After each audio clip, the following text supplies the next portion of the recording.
Das diesjährige Thema der Biennale heißt Reporting from the Front, also Frontbericht. Klingt sehr martialisch, aber offensichtlich ist es nur im deutschen Sprachgebrauch so.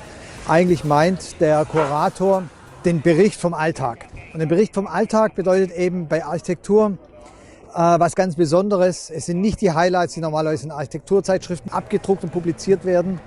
Das Besondere dabei ist, dass er Architektur als Lösung begreift.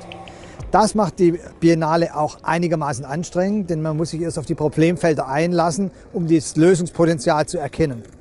Besonders gut haben das die Deutschen meines Erachtens gemacht, die eben auf der einen Seite eine räumliche Dimension der Verwandlung eines Ortes mit den unvorhergesehenen Ausblicken geschaffen haben und sehr stationär ein Konglomerat von Problem und Lösung gezeigt haben. Andere sind in die Falle getappt, dass sie es mit einer großen Überladung beantwortet haben. Also das heißt einem so großen Kompott, dass für den Normalbesucher eigentlich in so einer kurzen, gedungenen Zeit bei diesem Riesenangebot gar nicht zu entschlüsseln ist.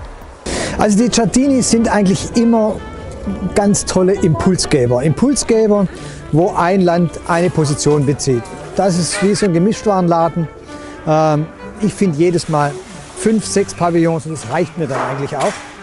Aber zum Beispiel die Art und Weise, wie Ausstellungen angeboten werden, nehmen wir mal die Spanier, die die Struktur von Trockenbauwänden benutzt haben. Alles das sind tolle Impulse. Während das Arsenale eben im Grunde genommen eine wohlsortierte, sehr klar aufgeräumte und gut strukturierte kleine Reise durch einen thematischen Bezug ist.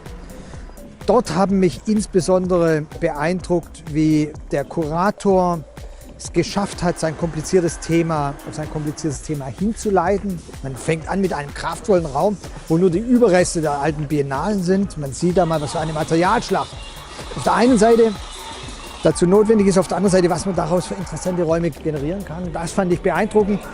Und ich fand beeindruckend, wo mit minimalen Eingriffen ein räumlicher Kontext von einem anderen getrennt worden ist. Oder auch, wenn man in Kontexte von Modellen Räume erlebt, die man unter Umständen auch schon gut kennt. Das trainiert das Abstraktionsvermögen und lässt uns Möglichkeiten, die wir im Alltag haben, Reporting from the Front, vielleicht besser erspüren und klarer formulieren, wenn wir gefragt sind.